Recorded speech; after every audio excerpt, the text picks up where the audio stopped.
From 89.7 WUWM, Milwaukee's NPR, this is Lake Effect. I'm Joy Powers. Today we'll learn how proposed federal funding changes could affect job seekers in Milwaukee County. Then our latest Books and Beyond explores the resources available at the Wisconsin Talking Book and Braille Library. One of my other favorite things, too, is that some people, like you said, do not know that they are eligible. They think we are just for blind people, and we are not. Plus, we'll learn about a new art exhibit that explores what people can learn from birds in a new episode of Chirp Chat. Birds teach us how to honor our body's intuitive wisdom. They fly thousands of miles into the unknown with no map, and our animal bodies have the same instincts to keep us and keep our flock safe. All of that is coming up on Lake Effect. But first, here are today's headlines. This is Lake Effect from 89.7 WUWM, Milwaukee's NPR. I'm Joy Powers, and thank you so much for joining us. There are agencies in Milwaukee that help people find jobs. WUWM is turning to some of them to learn more about Milwaukee's job market and see how tariffs, cuts to federal government, and potential legislation could impact local job seekers. WUWM's Mayan Silver spoke with Julie Kao, interim CEO of Employ Milwaukee. That's Milwaukee County's Workforce Development Board. First of all, just tell me a little bit about what Employ Milwaukee does. Who does it serve? Employ Milwaukee is the Workforce Development Board serving Milwaukee County. We are the largest workforce development board in Wisconsin, and there are 11 of them. We serve the most individuals, and we have the most funding.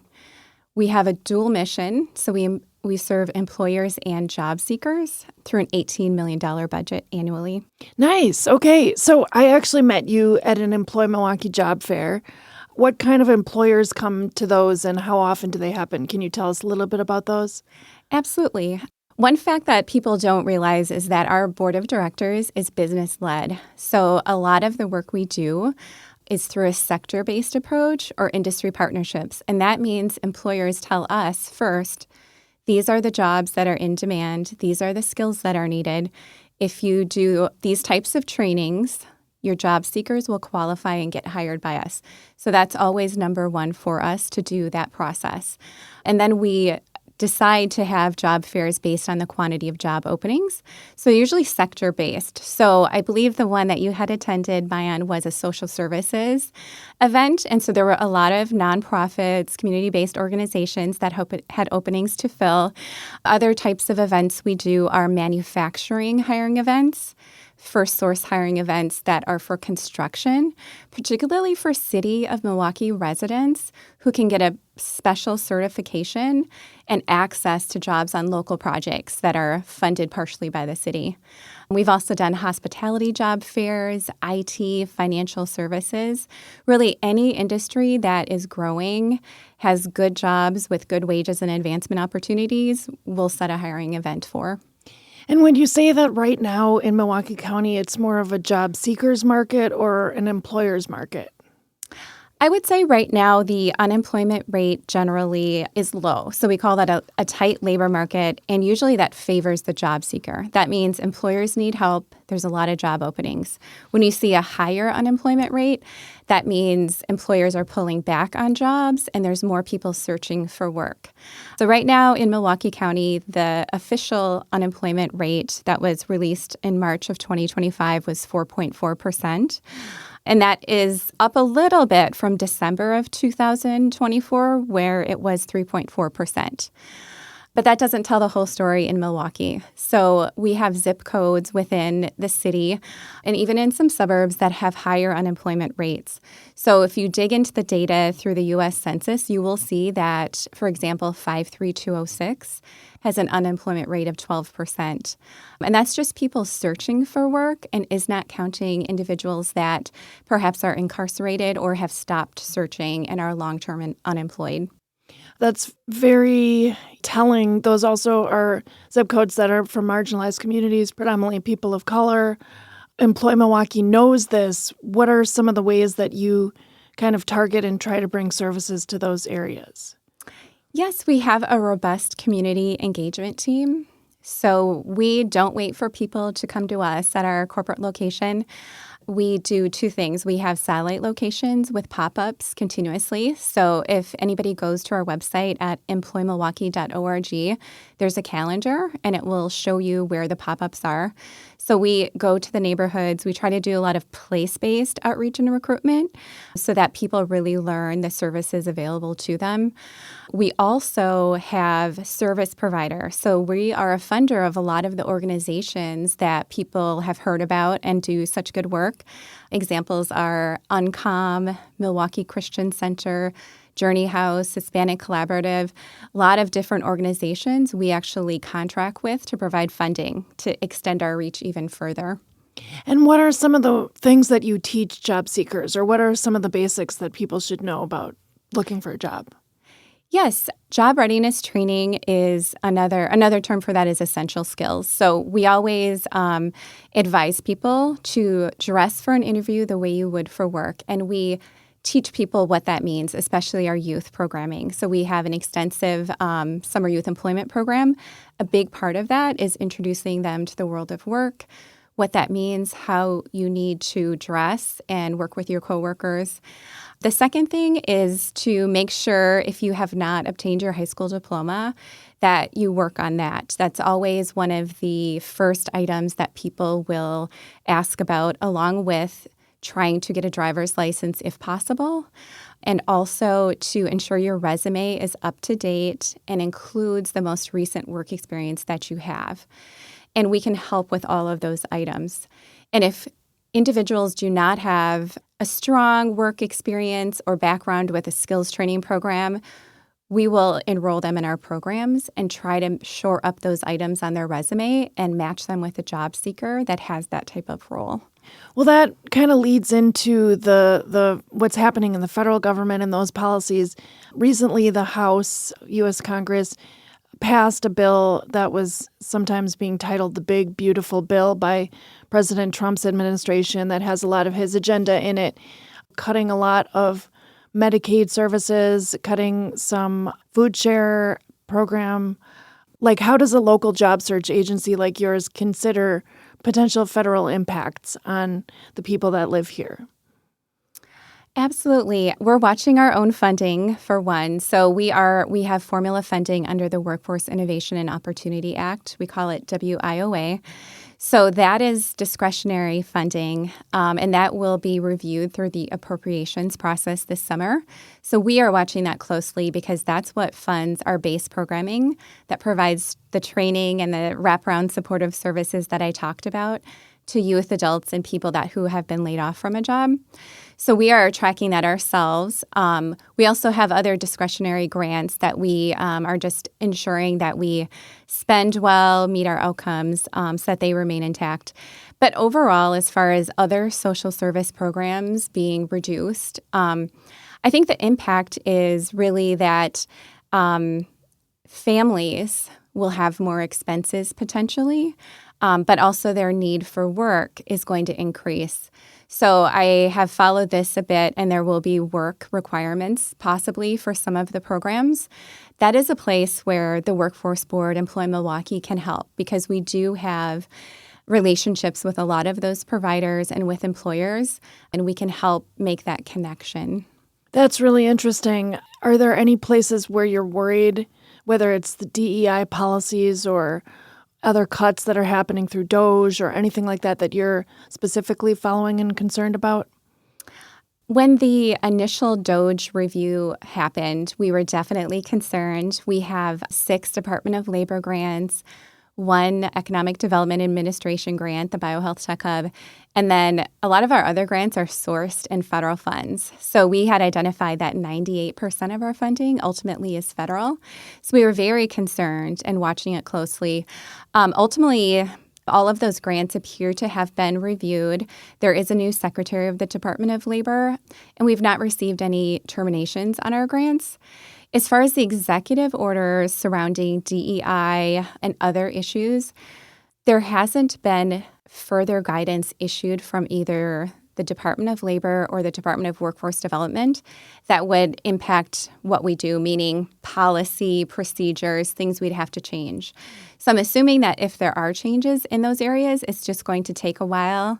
And now we have fewer federal employees to work on this also because a lot of individuals took the buyouts.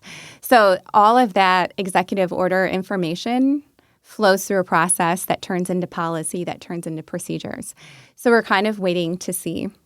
But as far as normal day-to-day service delivery, none of that has impacted us, and we are business as usual.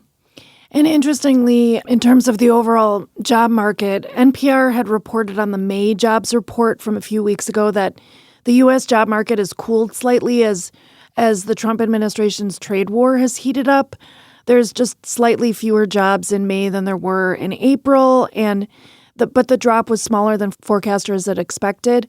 What are you watching for on that front in this economy? Are there any tariff policies affecting the industries that you work with?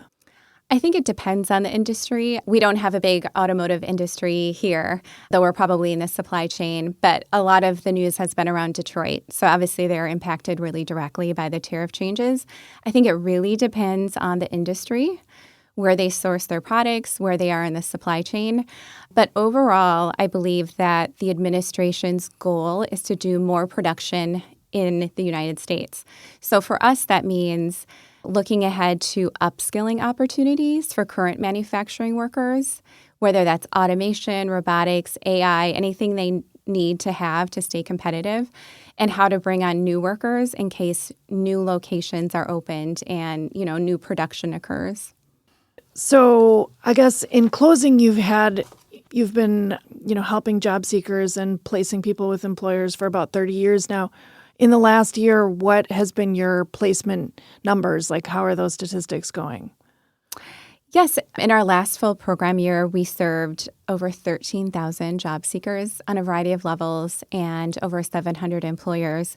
So within that, we could simply sit down with somebody and look at their resume, give them tips on how to message their skills and get them right into a job, all the way through training them in occupational skills training that's industry recognized, putting them in a paid work experience, and then placing them. So the breadth of services is quite large, and again, it's individualized.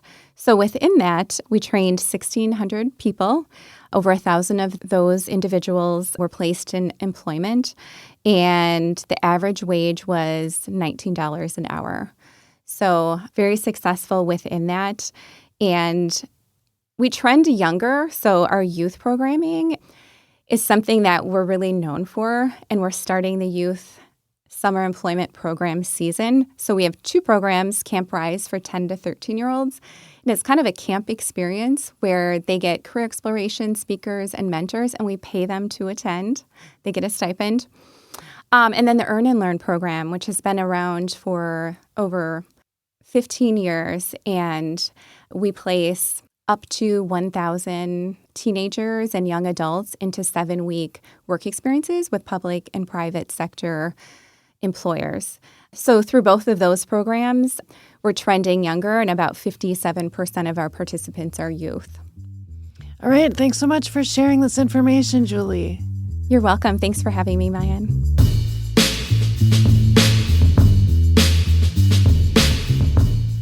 That was WUWM's Mayan Silver talking with Julie Kao, the interim CEO of Employ Milwaukee.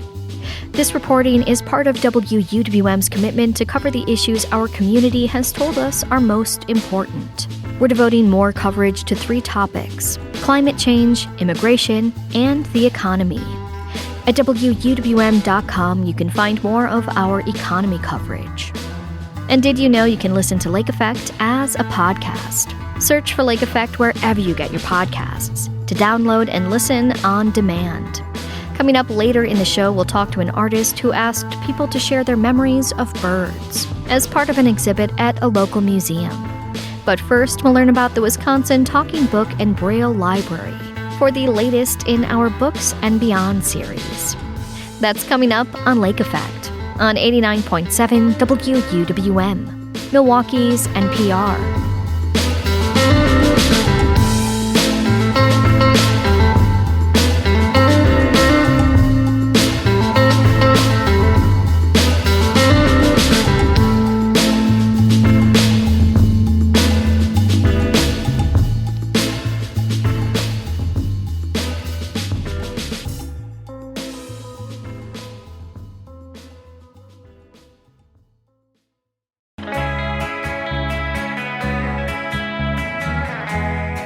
You're listening to Lake Effect on 89.7 WUWM. I'm Joy Powers. The library is more than just books, and our series with the Milwaukee Public Library called Books and Beyond showcases just that. We share resources, book recommendations, and some cool stuff you might not know about. Today, we're learning about the Wisconsin Talking Book and Braille Library, also known as WTBBL. It's headquartered in the Milwaukee Public Library's Central Branch. It's also part of the Library of Congress National Library Service for the Blind and Print-Disabled Network. WTBBL provides audiobooks and brailled materials, not just to blind Wisconsinites, but also visually impaired, physically disabled, and reading disabled people, so everyone can have the access and power to read. To learn more about WTBBL, Lake Effect's Audrey Nowakowski speaks with WTBBL Library Services Manager Beth Vokes and Outreach Librarian Katie Salduti. So to start, what is the Wisconsin Talking Book and Braille Library, and what's your overall history and mission? So the Wisconsin Talking Book and Braille Library serves the patron base of the entire state of Wisconsin with low vision, blindness, physical handicaps that do not allow them to hold a book or sit up to read, and also our patrons with reading disabilities. And when did this organization first start? So we are part of the National Library Service for the Blind and Print-Disabled, which is part of the Library of Congress. It started after World War I. Some veterans came back, obviously dealing with vision loss and blindness. And in 1931, so quite a few years after the end of the war, it got started with the Pratt-Smoot Act providing accessible material for these veterans. It did not start in Wisconsin until 1961, although it was a nationwide program. Some of the regional locations started popping up years after it started officially for the National Library Service. Yeah, I had no idea about that history, and that's a really interesting aspect. So how has your work and the outreach kind of changed from founding with a veteran population to now serving a broader population?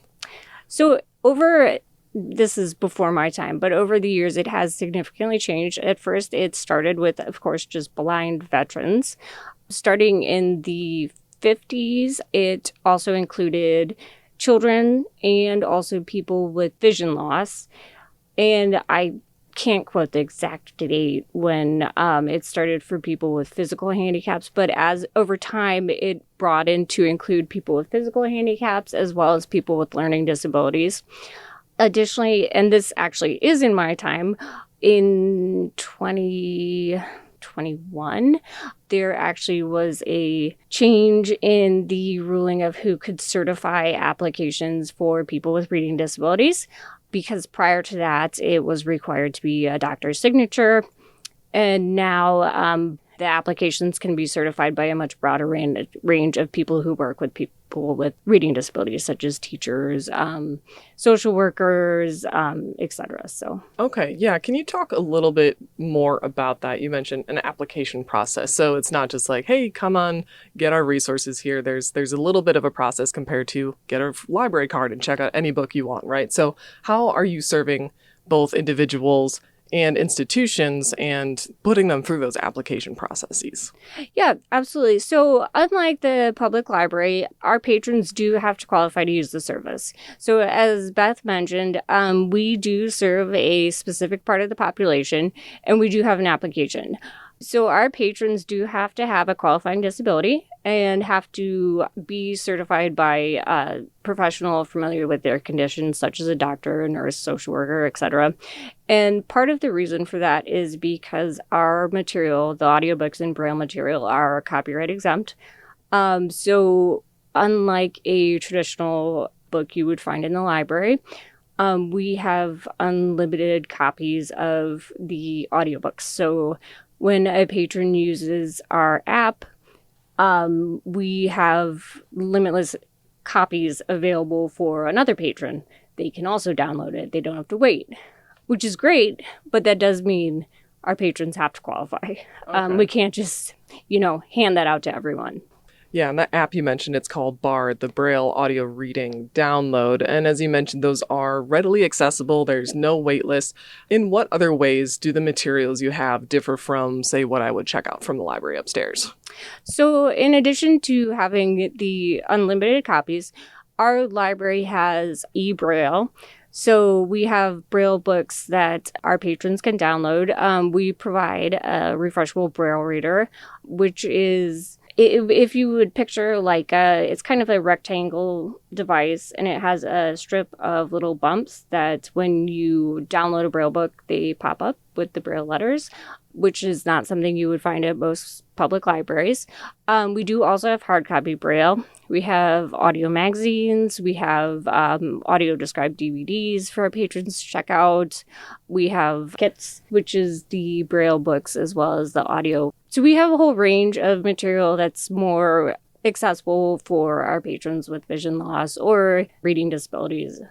While we're on the technology note, so I imagine a lot of stuff has changed since it started its chapter here in 61. So how have those audio formats changed for you guys? And how do you continue to adapt for what your audiences need today? Well, they did start off as records. So they were vinyl records, very, very fragile. A lot of them were broken. After that, then we had cassettes. And those lasted a really long time into my first time at Whitable.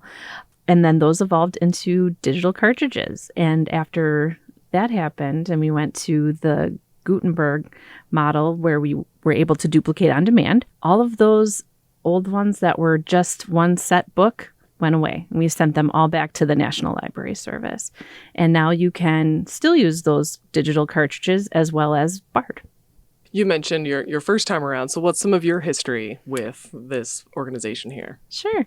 So back in the early aughts, I was the circulation supervisor.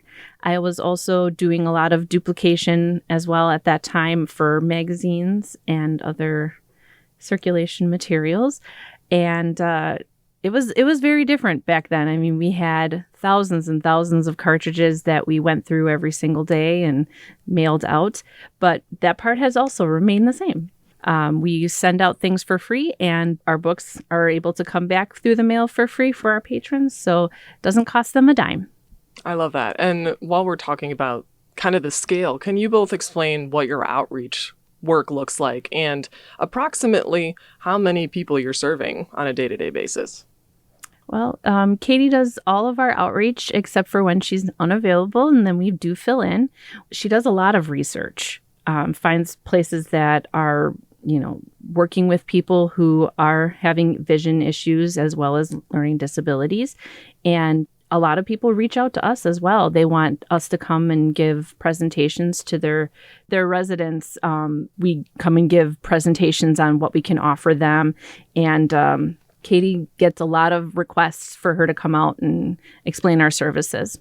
Katie, what stands out to you about what's most important in your outreach work? So, honestly, I think what's most important in my outreach work, or most valuable to me, is connecting with the patrons who already use us, because they provide the best recommendations for our service. They talk us up so much, and they are the people who actually get us signed up with other people. And it's so fun to meet them. I so enjoy meeting the people who I talk to on the phone all the time. We have a book club, and it's been really fun to get to know some of the patrons by talking to them every month. And I love going around the state and promoting the service and getting new people signed up and hearing about how this has changed their lives, because it validates what you're doing. Absolutely. Can either of you talk about some of the favorite aspects that you've experienced in this job and, how it's helping to address misconceptions that people have had, or when you have that moment when you connect someone with a service who thought that accessibility was lesser for them? I would say the most gratifying thing with our patrons is that they are always so thankful. When you're working in other aspects of the public library, a lot of the times you are getting nothing but complaints and upset patrons, and our patrons are always just giving us glowing reviews, making you feel like you actually are making a difference in their lives. And it's always so wonderful when you, like Katie was saying, that you get to meet these folks and they're just like, my mother just cherished reading and she couldn't do it anymore. And you guys gave her a lifeline and an escape. One of my other favorite things, too, is that some people, like you said, do not know that they are eligible. They think we are just for blind people, and we are not. If you have low vision, you can't hold a book. We're here for you. If your disability is temporary, you're just out, you got injured somehow and you can't hold a book, we will take care of you until that is done. Or if you have a permanent injury, we are also here for you. Beth Folks is the Library Services Manager, and Katie Salduti is the Outreach Librarian for the Wisconsin Talking Book and Braille Library. They both joined Lake Effect's Audrey Nowakowski for our Books and Beyond series with the Milwaukee Public Library. To get in touch with WTBBL and find out more information or get connected with their services, you can call 414-286-3045 or 1-800-242-822. At WUWM.com, you can explore all of our previous Books and Beyond stories. The Milwaukee Public Library is a financial supporter of WUWM.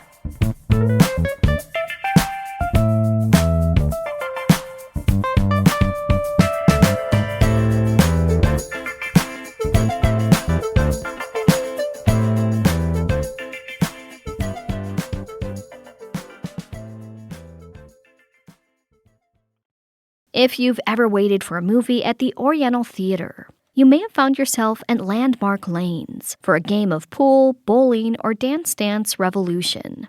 Landmark Lanes, also known as the Underground City, is almost 100 years old.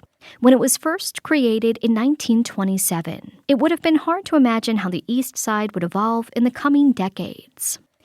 Landmark was originally a part of the Oriental Theater and Oriental Drugs, eventually becoming a gathering place that generations of Milwaukeeans have come to know. As a longtime East Sider, Milwaukee Record's Matt Wild is a regular visitor to Landmark. So I met up with him there to learn more about this East Side institution. Matt Wild, thank you so much for joining me here at Landmark. Well, thank you for having me, and it's I never really needed an excuse to come here, but I'm happy to be here right now. This is a place you actually end up going a fair amount, right? Your daughter likes it? It really is, yeah. I live fairly close to here, so I find myself these days spending a fair amount of time here at the Landmark on the east side with my 8-year-old daughter, and we go bowling, we play video games, and we just hang out. And yeah, we're here at least once a week, sometimes 2 times a week. So it's a hangout. Now, for people who have never been to Landmark Lanes, and I admit there are probably few, but how would you describe it? Well, I think it's interesting. In the last few years, there's been such a kind of a push for these so-called activity bars. That's been a thing in the last 5, 6, 7 years. The thinking is people just don't want to go out anymore and sit and drink. They want to go out and do something else, whether that's throw axes or paint or play board games or whatever it is. And so there's been a lot of these kind of activity bars popping up in Milwaukee in the last few years. And they're great, but I find it funny because the Landmark in many ways is kind of like Milwaukee's original activity bar. It's been here obviously 95 years. And it's not just a bar. I mean, it's not even just one bar, it's 3 bars. It's not even 3 bars, it's 3 bars and a full bowling alley. It's a full bowling alley and an arcade. And of course you have all the, foosball and darts and all the bar games like that. And on top of that, you have comedy, live comedy here from time to time, and you have live music from time to time. So it's just this kind of entertainment center. It's an activity bar before there were activity bars. So it's called the Underground City. It's definitely underground. It's a rather large basement facility down here. And when you kind of walk down those steps, it's like you're walking into a whole new world. I think that might be one of the oddest things about Landmark. When you're walking past its like an entrance like any that you might see into a storefront. But the storefront in this case looks pretty small. It's really just kind of a doorway between a couple other storefronts. And then you walk down, and it is a full bowling alley. But, I mean, where we're sitting right now, it is just one of the bars. There are multiple bars down here. There's a number of pool tables. It's kind of like, I don't know, 6 places in one. Yeah, I think Underground City is very apt, and they have that, just a big sign that says this as you're walking down the steps. And you're right, it's like, just one of these bars, the one we're in right now, I guess is the Moon Room. And there's the front bar and the back bar, and each on their own would be a perfectly serviceable, perfectly lovely little neighborhood bar. But they're all piled on, next to each other, and there's a kind of the bowling alley and the arcade, and it's all down here, and it's all kind of hidden, and I kind of like that. It's very apt. I think the Landmark is a place where I think a lot of people of a certain age have a lot of memories of this place. That coming here in kind of the heyday of like the 90s, 80s, 90s, and maybe into the early aughts. And it's kind of a place that I think a lot of folks, as they get a little older, they kind of forget about it. And if I could be a landmark advocate here, I would be here to say that it's still here. I don't think it's going anywhere anytime soon. It's still largely the same place that a lot of folks remember. For folks, again, of a certain age who remember this place during the time when we could smoke in bars, it does not smell like that anymore. I think that's one of the most enduring memories of the Landmark for certain people. Just remembering this place when you could smoke and having it packed wall to wall, all 3 bars, and every single person smoking all night long, and just a haze in here. And I was certainly in on kind of the latter years of that, and it was one of those things where you would just, you could be here an hour, make 1 or 2 beers, and you'd have to burn your clothes at the end of the night. I mean, they would just smell so bad. And so those days, thankfully, are long gone. It's not like that anymore, but in so many other ways, it's the Landmark you've always known and loved. So you mentioned, of course, kind of the heydays of Landmark. What is some of the history of this space? It kind of opened more or less in 1927. It was tied in with the Oriental Theater, which is right next door, of course, and before that, it was like a horse and mule and streetcar barn. So in 27, it kind of became a bar. And in 1972, I believe, it kind of became more or less the bar that we know now, the Oriental Lanes and Theater. And they changed it at that point into Oriental Landmark Lanes. That was kind of, where things were for decades after that. And, even if you look on the Landmark's website, it's funny, they do refer to the 80s and 90s as their heyday, just people down here packed wall to wall. It's changed hands in the last decade or so, but it's really remained the same. So it's been this kind of constant thing for so many decades. Even the sign that they recently changed and kind of updated outside, there was like an older sign kind of buried underneath the signs they were replacing that said Oriental Bowl that dated back more than 50 years, 50, 60, maybe even 70 years. They weren't even sure. They covered it up again. So, but the new sign does look nice. So it's the real deal. It's just kind of been this thing forever. There's a brand new sign outside. What I found interesting about this brand new sign, looking at both the sign they replaced and the sign underneath it, remarkably little has changed. That's right, yeah. People are scared of change. People don't want change. But, looking at it, it was like, sure, this new sign could have been made in the 70s or 80s. It's retro without being, I think, obnoxiously retro. So I think it's very fitting. They did a fine job with it, and I think everyone will just instantly get used to it in about, 10 minutes. So very fitting. A continuation of an institution on the east side.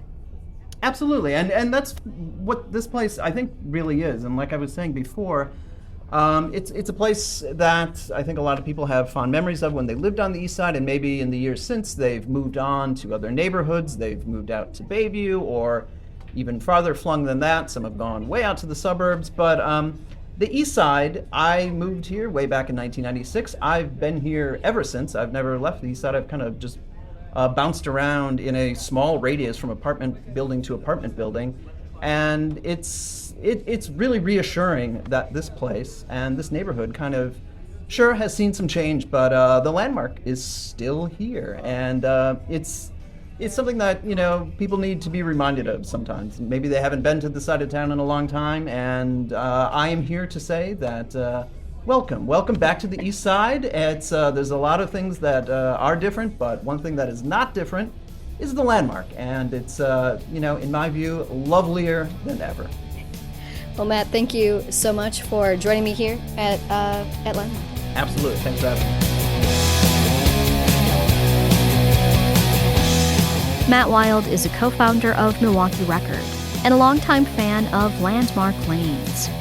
We recorded this interview at Landmark in 2022 when the East Side institution was celebrating its 95th anniversary. We've got a new season of Bubbler Talk on the way, and we need some new questions. Submit your questions about the Milwaukee area at wuwm.com. We'll take one more break, and then Chirp Chat explores a new exhibit at the Charles Allis Museum called Bird Body. That's next on Lake Effect on 89.7 WUWM, Milwaukee's NPR.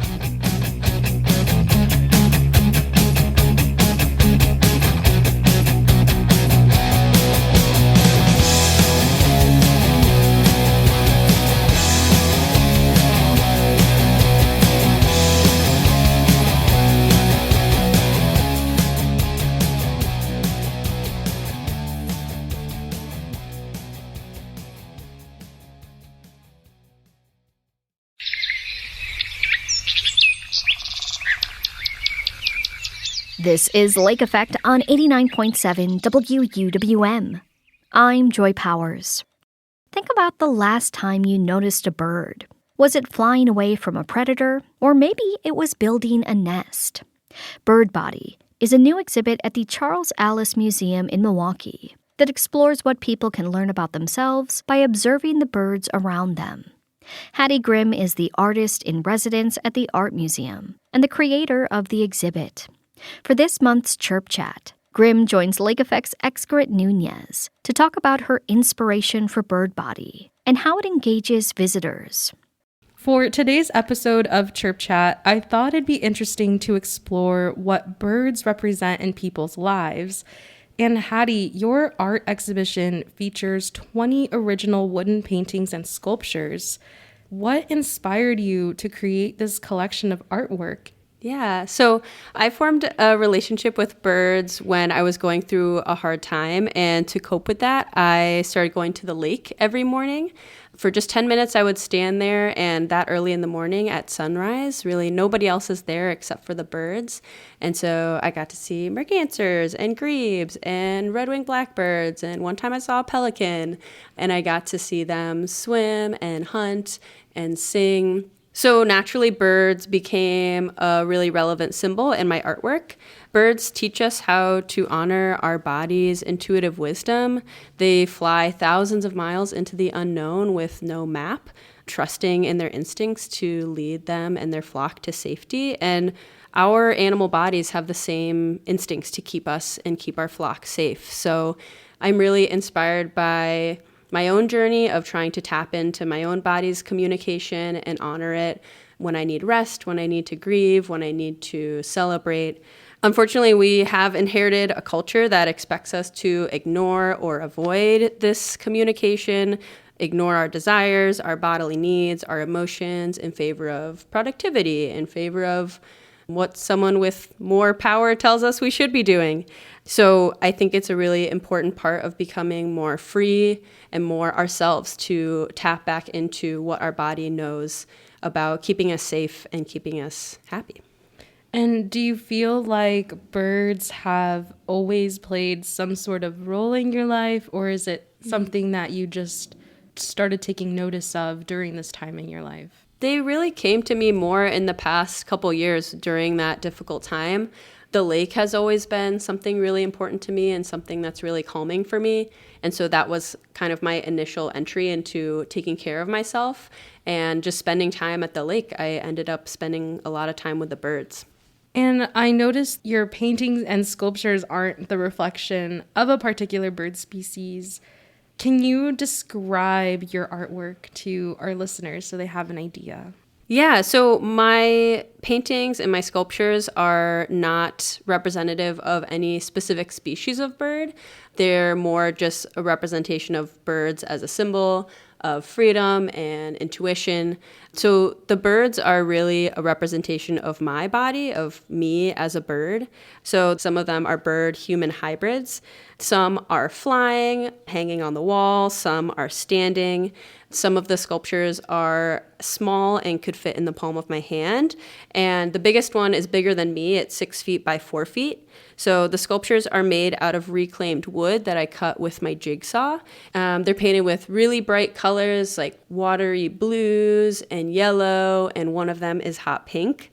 And inside of the bird and human bodies are swirls and waves and squiggles and words and pictures to represent the communication that I want to honor, that I feel in my body. Yeah, and I noticed that another important element of your art exhibition is that it's interactive and encourages people to be curious and reflect on the role birds play in their lives. Why did you decide to do this? So there are 2 interactive activities in the show. One is that people are encouraged to draw their own bird, and the other is that you can tell your own bird story. Creating rituals for people to participate in my work is really essential to my philosophy about my artwork. As a former teacher, it's really important for people to be able to engage with my work so that I can show them what I'm talking about rather than just tell them. So the activities are meant for people to feel a sense of play, a connection to the birds in their environment, a connection to their authentic creative self in a way that there's no stakes, no judgment, no pressure. And you recently had a bird parade. Can you tell me about it? Yeah, so the bird parade involves a giant bird puppet that I built. It takes 4 people to carry it. And myself and my collaborator, Haley Fuhrer, developed a intention setting workshop that is themed around collective liberation and birds as a symbol of freedom. So the workshop involves yoga and meditation and journaling and funneling those things into an intention of what people feel capable of and want to contribute to the cause of their community and collective liberation. So we write the intentions down on fabric feathers, we attach the feathers to the giant bird, and then we parade the bird around whatever environment we're in with music and streamers and twirlers and egg shakers. And it's a really beautiful celebration to feel connected to one another, connected to the natural world, connected to ourselves. I love that. And I could understand how I would feel even more connected to the environment that we're in when we're sharing that space. In general, I guess, what do you hope people come away with after seeing your artwork? I hope that people can just offer themselves a moment to tune into their own bodies and emotions and just give themselves a moment to move away from a state of frozen panic or overwhelm that we can find ourselves in and more into a flow in feeling feelings and expressing ourselves and connecting with others. Invite them to be thoughtful about the small beauties in birds and their lives and just be appreciative of the life that we have on Earth and the world around us. Absolutely. And before we wrap up, at the end of every Chirp Chat, I love for guests to shine a spotlight on a bird for the month. So Hattie, I'm wondering, what's a bird you'd like to highlight this month? Well, I know that we have this bird in common, but I want to highlight mourning doves this month. Mourning doves are a type of dove. They're grayish brown, and they like to hang out up high on power lines or up in trees, but I've also seen them walking around the ground in my alley. But I picked them because I find their cooing to be really comforting, how slow and low it is. It almost feels like a sound that I can make, that I can relate to. but I've been especially noticing them lately since my beloved dog Teddy passed away. And spending time around a mourning dove feels kind of like spending time with him, just sitting and watching and appreciating the day, having nowhere to be, not rushed, just sitting up on the wire, enjoying the sunshine. Oh my God, how do you even cry? Oh, me too. So sweet. I know. Yeah, mourning doves are special. Hattie, thank you so much for speaking with me today. I really enjoyed learning more about your artwork and reflecting on what birds can teach us. This was really fun. Thank you so much, Xcred. I had a lovely time, and yeah, I love birds. Hattie Grimm is the artist in residence at the Charles Alice Art Museum. She spoke with Lake Effect's Xcred Nunez about her exhibit, Bird Body, for a monthly series we call Chirp Chat. You can visit Grimm's exhibit at the Charles Alice Art Museum through September 25th. Now we'll hear an audio collage of people sharing their bird memories, which they recorded at Grimm's exhibit. My favorite bird memory is the fact that my uncle, who passed away in February 2025, appears to us every morning as a cardinal. So when I sit out on my front porch with my morning coffee, every day without fail, he comes down to our bird feeder, says hello, and watches over us. When my friend Stevie passed away from cancer, his favorite color was blue. And that morning when I was thinking of him and writing something to say, I got a peck at the window in front of my desk, and I looked up, and it was a blue jay just looking at me, and that was his visit. That's my bird story. I bought my pet bird Basil from a pet store, which I normally don't like to do, but after 3 months of having him follow me in his glass case as I walk past, I thought, this is my bird, and I bought him, and we bonded immediately. And we had struggles when he had prepubescent hormones kicking in. We got into a fight, and it left me with 21 bloody wounds at the end of the week after trying to rebond with him and retrain him. It worked, though, and now we have just the best relationship. He's just my little buddy. He's my little dinosaur. He's my little dancing partner. He loves bad pop music. So it's amazing how the mammal and dinosaur souls can connect, even though historically they've been enemies in the tale of evolution. When I was in middle school, I went to the pet store one day with my cousins, and there was a lone lovebird in a cage at the store. And I asked my mom if I could get it, and she said yes, and I named him Lovey. And he was the most beautiful bird I'd ever seen. He was small and green with a little bit of orange around his face. And he would sit on my shoulder while I did homework and hang out in my room and chill on my computer desk while I web chatted with my friends. And one day he just died, and I had no idea why. And then I Googled lovebirds, and they actually are supposed to be living in pairs. That's why they're called lovebirds. They die if they're alone. And it was one of the saddest memories of my childhood because I thought my love maybe should have been enough for him, and it wasn't. I think it taught me that, there's some things in nature that we just don't understand. Anyway, R.I.P. Lovey. I've moved around a lot, and for a few years I was living in Austin, Texas, and just being really sad that there is no high ground. It's so flat. They call it hill country. They're full of liars. However, there's a beautiful, beautiful piece of land called Raymer's Ranch that my friends and I would go out climbing in, and I got to the top of the wall and just sat there because it's a beautiful view. It's cool in the shade. Texas summer. It was a very precious thing. And I look around, and maybe 5 feet away is just a turkey vulture. Just one of the largest birds I've ever seen in my life. Just looking at me and probably wondering why I'm up in the trees with it, but I just said hi and waved a little out of nerves and quietly requested to be lowered out of the trees and decided to observe it from a relatively safe distance of the 40-ish feet below.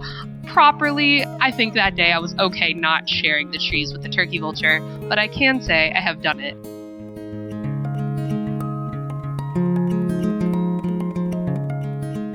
Those were voice recordings from people who visited Hattie Grimm's exhibit called Bird Body, now on display at the Charles Alice Museum. You can listen to more episodes of Chirp Chat at wuwm.com or wherever you get your podcasts. And that wraps up today's show. Thank you so much for being here with us. I'm Joy Powers. If you missed any of Lake Effect this week, you can find all of our conversations at wuwm.com. If you'd like to take the show on the go, you can download the Lake Effect podcast wherever you get your podcasts. Tomorrow on Lake Effect, we'll speak with a local animal attorney about what animal law entails and the types of cases he takes on.